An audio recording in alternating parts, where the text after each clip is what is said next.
Hello, I want to welcome everyone to the power of our story. We are a place of safety and connection for those who protect us and also caring bridge builders. We build community by sharing stories in a healing and judgment-free zone. And I'm going to change my little recording here. Okay. So today I am so thrilled and so grateful to have Leslie Weirich on. Her courage and her story always moves my heart. I've been following her for a few years, and now she's here to share her story. So I'm going to share a little bit about her first. Leslie Weirich, she says life is full of highs and lows, and I've seen my share of both. I've had a successful career, married the love of my life, and was blessed to be the mother to two beautiful children. But I've also known incredible loss. It was 2:30 in the morning on September 10th, 2016. I awoke to the doorbell ringing and the news that my 20-year-old son, Austin, had taken his life. It was the moment that changed everything. Because of the unique circumstances surrounding our story, it would eventually capture the attention of national news. The response we received made me realize that our story is meant to be told. It has the power to save young lives and spare other parents the devastating loss we experienced. Telling our story to save others is what gets me up and going every single day. It's my passion and has become my life's work. I left my career as a successful financial recruiter and now speak to thousands of people across the country about suicide prevention, sharing our story and giving practical tools to build resilience.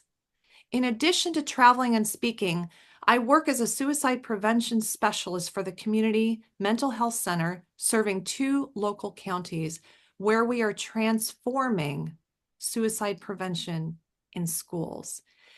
And I want to just invite people, you can look in the description at Leslie's website, and you are also welcome on the Power of Our Story anytime.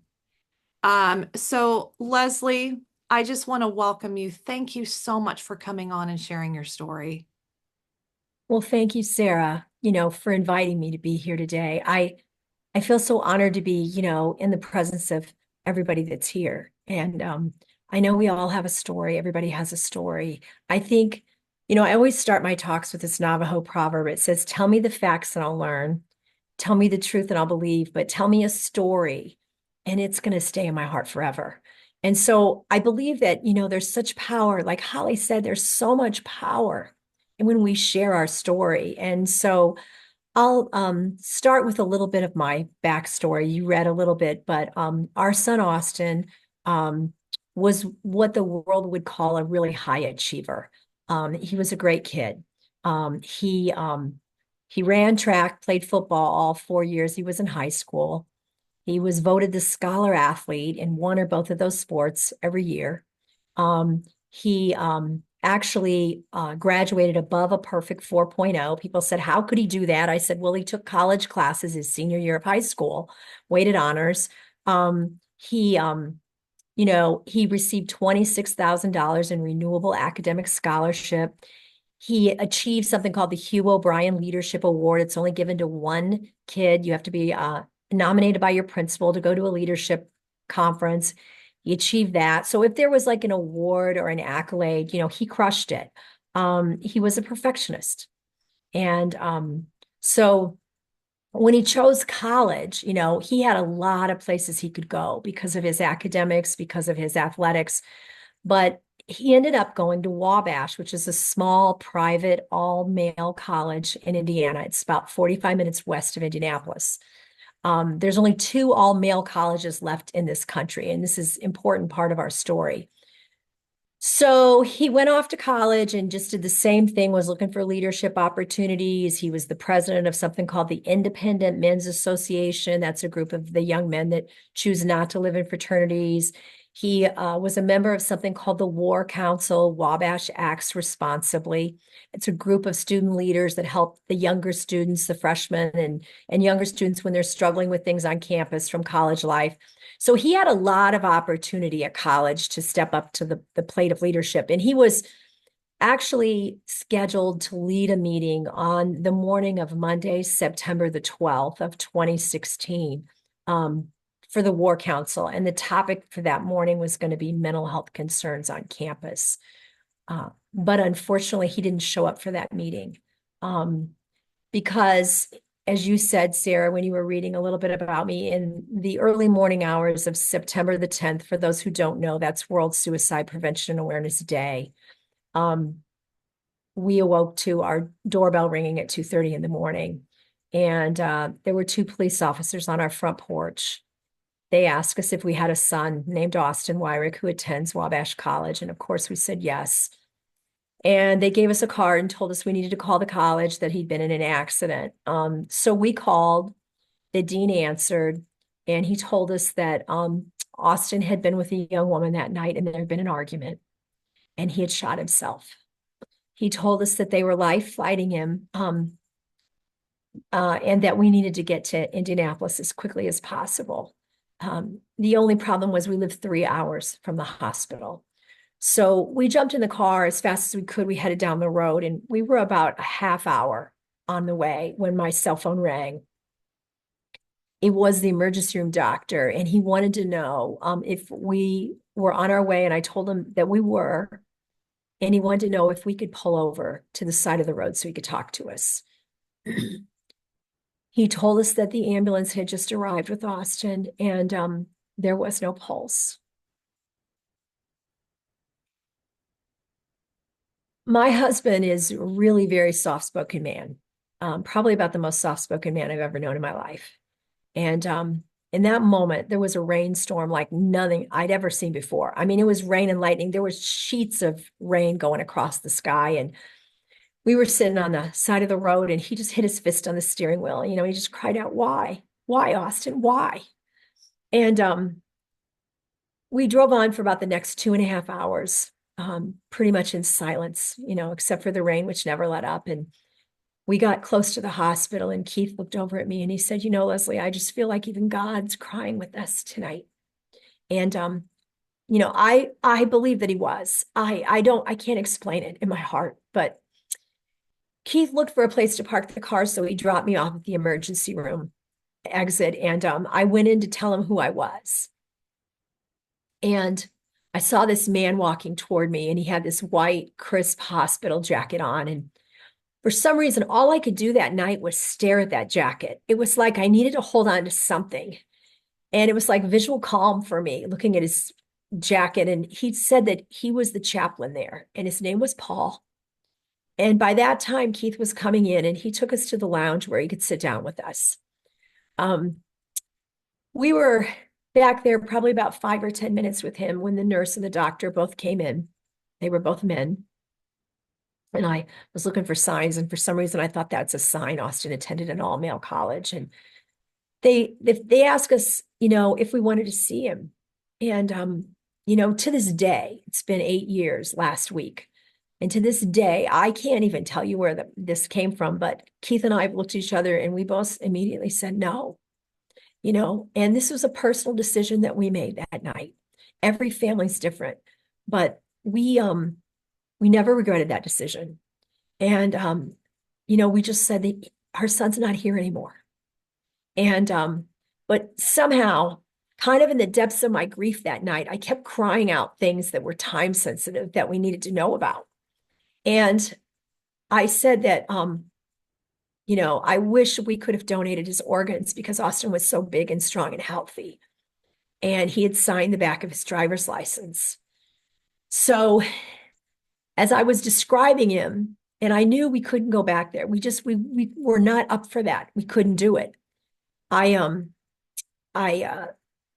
remembered he had a really rare, unique injury on his left ring finger from football. He wore it like a badge of honor. He loved it, but we knew we were going to get it fixed when he quit playing football. So Chaplain Paul spoke up and he said, Mr. and Mrs. Weirich, I'll go back for you on your behalf and I'll identify your son's body. And I can tell you that that was the greatest act of mercy and kindness we were given that night. So before he went back, he knelt down and he prayed over us. He asked God to comfort us in the same way he had been comforted just 3 years earlier when he lost his 17-year-old son. And we knew in that moment that he had been appointed, divinely appointed, to be with us and walk us through that night. In the next several hours, we would be making decisions that no parent should ever have to make in the middle of the night, in the middle of a hospital lounge. And he helped us with funeral arrangements. We started them right there in Indianapolis. He helped us arrange organ donation. And we were able to donate. We were very blessed because we had a heartbeat when Austin left campus on the way to the hospital. We were able to donate both of his heart valves, both of his corneas, and all of his bone and tissue, which I learned later, from Indiana organ donor, that the bone and tissue is, a lot of it's frozen and it's used later for cancer patients. And, it was just so incredibly healing for me when I'd get a letter saying that somebody got something of Austin's, and so we donated, as much as we possibly could. And the first year after Austin's death, which was 2016, 2017, we had a daughter Austin took his life 3 days before her 17th birthday. So, we wanted to make sure she was going into her senior year of high school that we could, somehow or other, let her just be a high school kid, not the kid whose, mom speaks on suicide prevention. But, I just really shored her up that year. And, we wanted to make sure she was going to be okay. But on year 2, we really had decided we wanted to do something on Austin's anniversary date. And that day we were, busy going to, we were working at a hospice. I ended up taking lunch in there to all the nurses and doctors that had taken care of my parents. It's just what I wanted to do that day. And I got a text message from one of Austin's former roommates. And he said, no, this would be September 10th of 2018, exactly 2 years to the day of Austin's death, World Suicide Prevention Awareness Day. He said, Mr. and Mrs. Weirich, I don't know if you heard, but Evan Hansen, the co-captain of the Wabash football team, took his life today. And I'm so sorry to have to tell you this today, but I didn't want you to hear about it on the news. So suddenly, our grief was compounded because we shared it with another family in Carmel, Indiana, out of Indianapolis. And Evan was only 21 years old. He was about to graduate with a double major in Spanish and biology. He had just been recognized 2 days earlier. He stood on that football field and he got recognized as the co-captain of the team on senior Saturday. He went out for dinner with his parents after the game. He got up on Sunday morning and he went to football practice. He talked to all his teammates. He had a meeting with his coaches after practice. And Monday morning, Evan would walk into the woods. And as I say, in a split second, he gave up on hope. And his dad found his body a few hours later. So both young men, both attended the same small, all-private, all-male college. And both died by suicide on World Suicide Prevention and Awareness Day. Now, their backstories were very different. Suicide is so complicated. It's never about one thing. I always tell people it's a culmination of a lot of things leading up to that moment. And in that moment, I believe the brain gets overwhelmed. I believe that suicide is really more of a brain injury than anything else. Your brain goes offline in that moment and you just can't think. You just want to shut down that pain. And in that moment, you lose your life. You're not really trying to die. You're trying to shut off the pain in that moment. So Evan and Austin, their backstories were very different. Austin was over at that moment was about the breakup of a personal relationship with a young woman. And Evan's parents were so brave. Chuck and Mary Hansen, who we've become very good friends with, they live in Indianapolis. They knew to donate Evan's brain tissue right away. And they donated it and it went up to Boston. Took about, I think, about 2 months. And it came back confirmed stage 1 CTE, chronic traumatic encephalitis. So Evan had been playing tackle football since he was 7 years old, and he'd had repeated concussions. And they got his laptop, and he had been doing searches on CTE, and he knew he had it, but it came back confirmed stage 1. So the week after Evan died, the Hansons were very brave. They got out in front of it. They started talking to people about concussions. They started working with people. And the Indianapolis Star, which happens to be the largest newspaper in our state, we live in Fort Wayne, so we live 2 hours north of Indianapolis. But the Indianapolis Star contacted us and they said that they were going to do an article with the Hansons about Evan, and they wanted to know if Keith and I would be willing to share our half of the story about Austin. So we decided that if we could share our story, they could share their story. We thought maybe somebody could read this and it would help some family somewhere.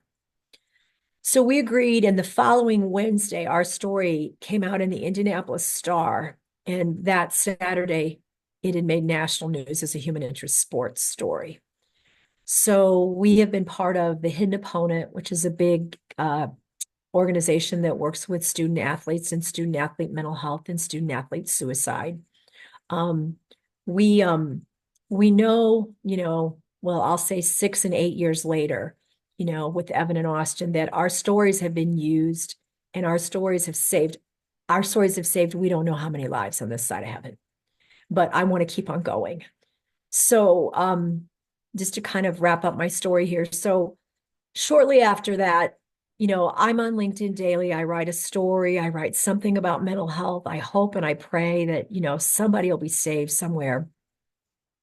So when COVID shut the world down, we were living in another location, and I was contacted by the community mental health center where I lived at the time. And they had heard me speak at a local organization, and they wanted to know if I would come and be part of their team at the community mental health center, because they didn't have anything specifically earmarked just for suicide prevention. And I couldn't believe that. But so I had thought about it, and I told them, I said, it was COVID, the world was shut down. So I really couldn't do much at that time. So I said, and I had already resigned from my job because I was doing some speaking in schools and on my own. And in fact, February 25th of 2020, so if you note that in your head, February 25th of 2020, I took a PTO day. I was still a recruiter. I was working full time for a large credit union. And I took a PTO day and I went out to speak at a charter high school that had been having a lot of problems with suicide. And they brought the students into this auditorium, and there were 2 classes in at a time. So there were about 60 students in each section. There were 3 sections I spoke to that day. And I'm not sure, I told my husband why I did this, but sometimes I think the Holy Spirit just takes my tongue and I roll with it. And I said, would you mind raising your hand if you have lost a friend or family member to suicide? And I thought maybe a dozen hands might go up out of 60 students. The first class, there were probably over 30 students raised their hand. And I kind of audibly gasped because I told my husband it was a good thing I was standing behind the podium, because I grabbed it because I was so shocked. And I worked in suicide prevention that there were that many young people who had already dealt with it. So I did it in the next 2 classes in the same response. And I drove home that day and I told my husband, I said, I was still working. I said, and I was at that time, I was probably about 60 years old. I'll be 65 on Sunday. So I'm not a young woman. So I told my husband, I said, if not now, when? When am I going to do this? When am I going to get out? I was trying to go out, like take PTO days like that, go on my lunch hour, go after school. There just weren't enough hours in the day. And he said, we prayed about it. We're people of faith. And we decided that I was going to resign from my job. and I was going to start speaking full time. Well, that was February 25th of 2020. And we all know what happened 3 weeks later, the world shut down. So that's when the Community Mental Health Center called me. And, I thought, if we needed this then, we're going to need it even more with this pandemic. So I joined them and I worked for them about close to 2 years full time. And I'm so proud because, that was the RV capital of the world where they make all the recreational vehicles. And I'll tell you, who did well during COVID was the RV industry because people wanted to get out. They were buying campers, they were buying. So the executive director of the foundation and I, we'd suit up and go in there and we'd talk to the owners of these companies. And, I'd share my story about Austin. And I said to this one owner one day, I said, you know why you need to care about mental health and you need to care about suicide prevention because these are the kids of your employees that are dying, that are taking their lives. How is that impacting your employee when they're at work? So we ended up raising about $100,000 in the first 6 months to put these programs in schools. And I was really, really proud to say the very first school to implement the Sources of Strength program, which teaches resiliency through 8 protective factors. It's a peer-led program. It's a great program. But the first school that implemented that program was Goshen High School, where Austin went. And it's still going on today. And so, I did that for a couple years. And then we moved back to where I grew up, which is Fort Wayne. And, my speaking was really taking off. And then in late 21, well, the middle of 21 is when I got a call from the lieutenant colonel at Fort Bliss telling me that he had just lost his third soldier in his battalion to suicide. And he said, I feel like they need to hear the story from a mom. They need to hear a mom's story. So would you come on down? Would you talk to my chaplain and come on down? So I spoke to the chaplain. I flew down to Bliss in December of 21. It'll be 3 years ago this December. And that year they had 20 suicides. They lost 20 soldiers that year on that base. And 19 of the 20 were over the breakup of personal relationships. So I knew, and to give you a little bit of sense of, how much I'm, aware and attuned to the military, I'm the youngest daughter. I have 5 older brothers. I had 5 older brothers. I've lost 2 of my brothers to cancer. My oldest brother was a Marine and he served in Vietnam. He was in the Marines intelligence. He came home, married his college sweetheart, went on to law school, was appointed the youngest judge ever in our state of Indiana at 29 years old. And we lost him at 34 years old to a brain tumor from the effects of Agent Orange. So I have a real heart for the military. And I have another brother who has lived with PTSD, was in Vietnam when he was 17 years old and never, ever dealt with it. So, and then my other 2 brothers were stateside. But I understand the military. I really, really want to work with them. And, I am a woman of faith and I prayed about it. And I said, God, suicide in our nation is always underreported. So when you read the stats, they're never really accurate. But 80% of all suicide worldwide is men. It's men. And, I get up there and I tell it like it is. I go into the deep dive of Austin. I tell him how we were asked to identify his body that night. I tell him the entire story. And then we talk about their brain and what goes on in their brain and why their brain is so, because a lot of them are under the age of 25, and the prefrontal cortex is not fully developed, which is the most important part of our brain until we're 25. We talk about it. They bring a lot of trauma with them into the military. There's just so much. And then, we talk about the warning signs of unhealthy relationships. They've heard Austin's story. They know what a high achiever he was. I said, my high achieving son missed 8 out of 8 of these warning signs. If you recognize them, I need you to immediately go back to your barracks. I need you to get your gun and lock it up. Nobody plans on dying by suicide. My son didn't plan on going to college just 2 years so he could kill himself at the beginning of his junior year. Evan didn't plan on going to football practice on Sunday so he could die on Monday morning. Nobody plans this. So, and then, I give them tools. I give them techniques, things that'll help them hang on when they get to those moments where they feel their brain is so overwhelmed. We talk about connection. I tell them, you've got to have 3 people in your phone. You've got to have 3 people to connect to. And if you don't have them, let's work on getting them for you. And, we talk about all these practical tips and practical ways that they can hold on. But since I've been to Bliss in 21, I have been blessed. I know that God has given me this story to use, and I'm going to keep on using it. I had a good friend on LinkedIn who said to me shortly after Austin died, she reached out to me and she'd written a book, and she'd had some tragedy of her own. Her 39-year-old husband had died from a rare form of cancer. And then 2 years later, her 6-year-old son would be admitted to a hospital, and they gave him the wrong medication and he died.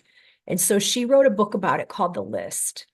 And she sent me her book and she called me and she said, Leslie, I've been following you on LinkedIn. And when you go through tragedy like we have, like everybody here has gone through, when you've lived through this, she said, you get there's 2 options in your life. There's just two. She said, you can either stay stuck in your story, she said, or you can stand on your story. And she goes, that's what I chose to do. And, we knew we were going to use our story. I just had no idea the platform that, I'd be given. And since I was at Bliss, I've been all over the nation now. I've been down to Fort Cavazos. I've been up at West Point. I've been to Alaska.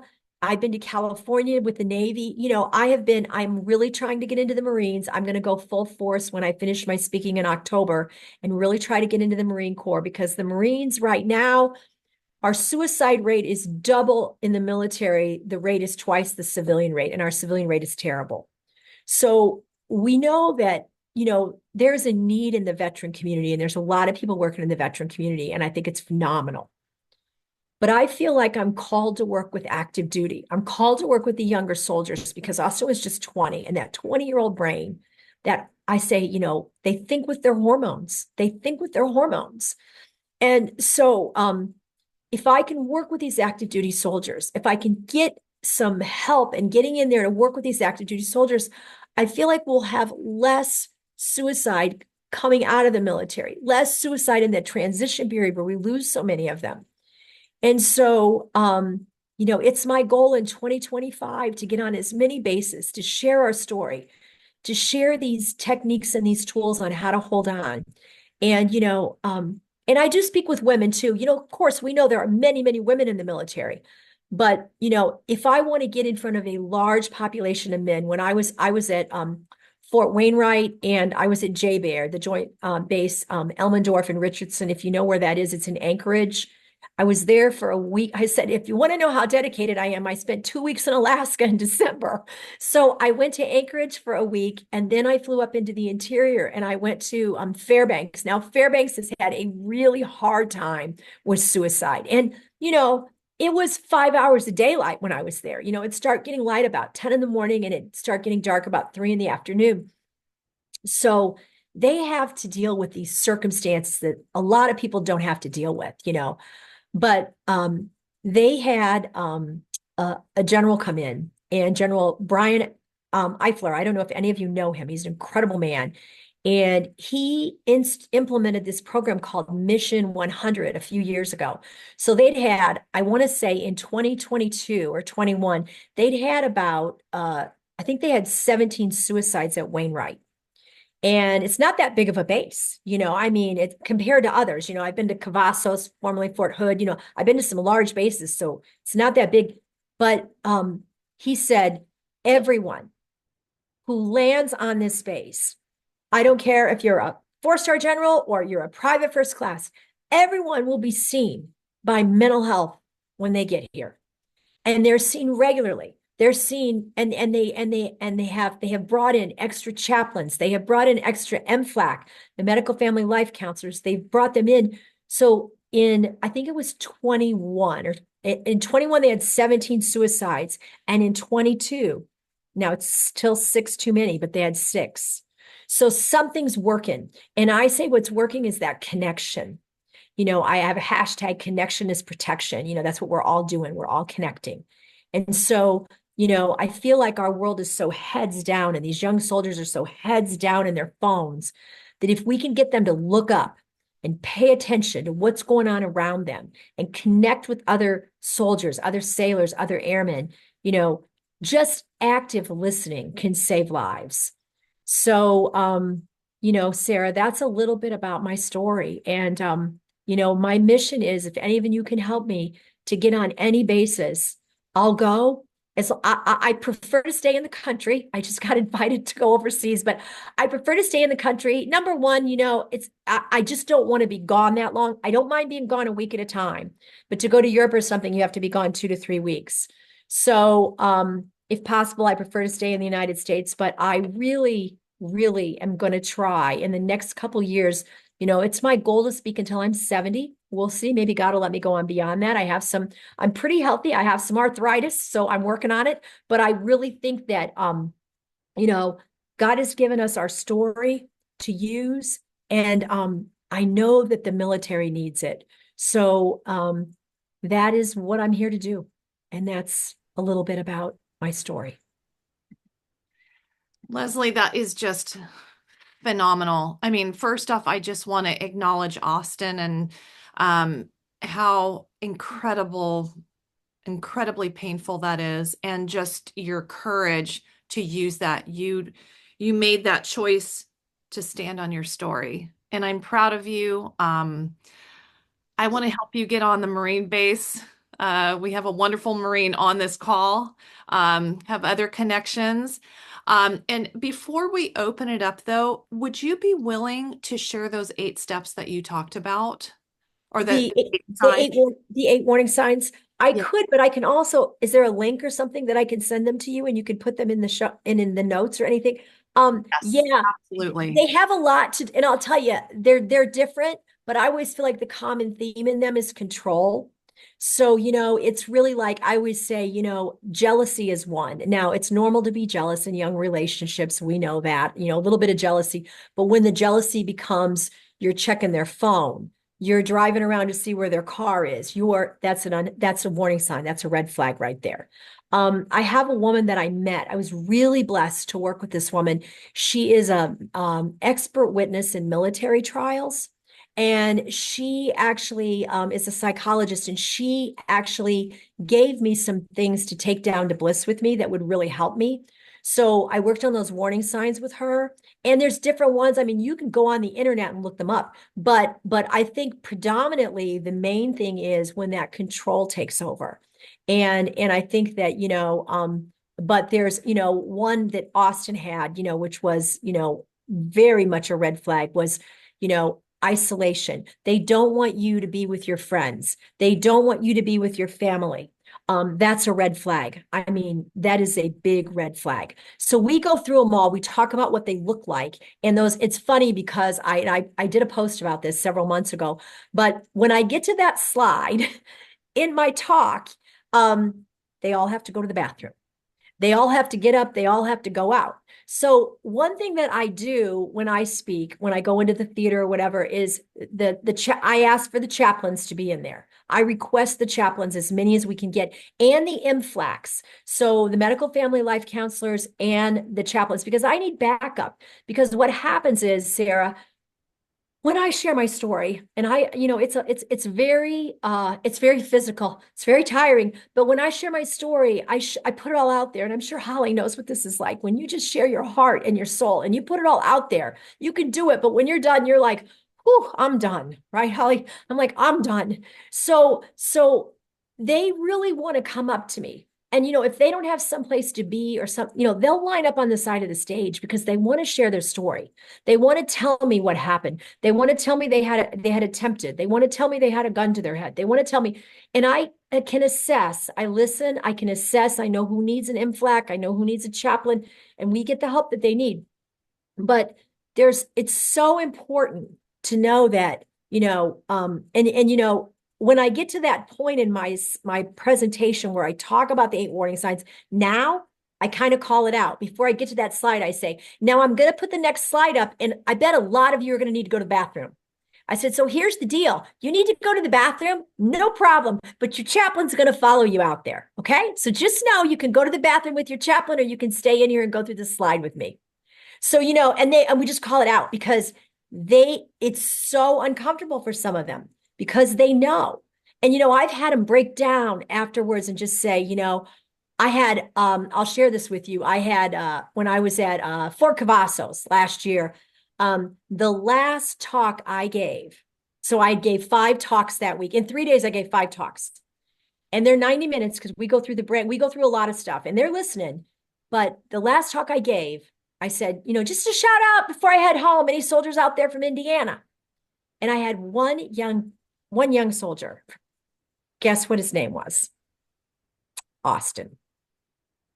So anyway, he came up to me afterwards. He waited a while till some of the soldiers had cleared out. He came up to me. He broke up with his girlfriend on the way to my talk. On the way to my talk, he stayed with her because she was expecting a child. He knew it wasn't a good relationship. He was tears streaming down his face. He said, I know when you put those up there, I recognized him. So we talked for a while. I got him to an MFLAC. She started working with him. I said, listen, you need to be a healthy father. It's good that you recognize this, but you need to be a healthy father. You don't necessarily need to stay in an unhealthy relationship to do that. So I got him to an MFLAC counselor and, he had a little girl still here. And so I know there are so many stories like that. I could just tell you one after another after another. So it's really important that, they recognize so many times they stay in these relationships till something happens that like happened to Austin. So, And you did say, I'm going to shut off the recording so we can have a more intimate conversation. But just for the record, too, did you say 19 out of 20 suicides in the military has to do with a relationship? yes, at Fort Bliss in 2021, they had 20 suicides. 19 of the 20 were over the breakup of personal relationships. I can almost read an obituary or hear about a suicide, and I can tell you if there was a young person, a young woman, a young man, there was a breakup involved. It's a very, very common trigger. It's not obviously if they had the coping skills, they had the resiliency, they could get through that moment. But but that young brain is all in on that relationship. And they are thinking, I spoke at Austin's college last week. I go back every September and I speak to these young men. There's 900 young men there. And I tell them, I say, if you only listen to one thing I say here today, here's it. You cannot think with your hormones. You can't. Your hormones are going to get you in trouble 100% of the time. So, we talk about their brain and we talk about how their brain develops and what happens when they get overwhelmed. So I think it's just, they are all in on these relationships and she's the one. And when it doesn't work out, it's the end of the world, and we've got to break that down and let them know that there's a lot more out there for them beyond that point. Yeah.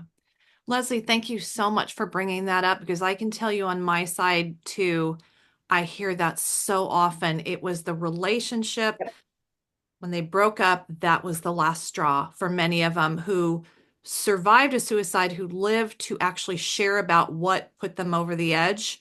And then you hear the stories also the same thing. So, It's so Leslie, true. Yeah, it's so true, Sarah. I just got a message from a young man that was at the college last week, and he's a senior. And he said to me, he said, he thanked me for coming to speak. And he said, I can't tell you how much that resonated with me because I was in a relationship like that my sophomore year, and I didn't want to get out of bed. And we broke up. I didn't want to get out of bed for 6 months in a row. I'm so glad for whatever reason he got through that period of time. And I think it's really important too, Sarah, to say this. I learned a lot from the Community Mental Health Center because I took a lot of suicide prevention training. I took assist, applied skills and suicide training, safe talk. I took all that training, but the highest time of suicidality is anywhere from 2 hours to 48 hours, 2 hours to 48 hours. So when someone's in that period of time, if they know how or where to get the help, to reach out. And I always want to say the 988 Lifeline, it's a resource lifeline. You're going to call, they're going to give you local resources in your area. But it's really, really important to know that if you get someone through that period, there is greater than a 90% chance they'll never die by suicide. So this is what I mean by, young people are so impulsive. And Yes. when they want to shut off that pain, they can't think, I'm not going to get a comeback from this. So they want to end that pain. And in that moment, that's when they lose their life. Yeah. Yeah. So well said. It's just life-giving words that you're sharing along with your hard story. Leslie, I just want to thank you so much. Anybody watching this, please connect with me if you have any questions or if there's a way that we can support you. I'm going to go ahead and shut this off so we can have a more intimate conversation. So again, Leslie, thank you so much for You're sharing. welcome, Sarah. Thank you. And there will be more, these 8 points. They're going to be in the description, and I'll give you more information in the description. So please look at that. Thank you so much.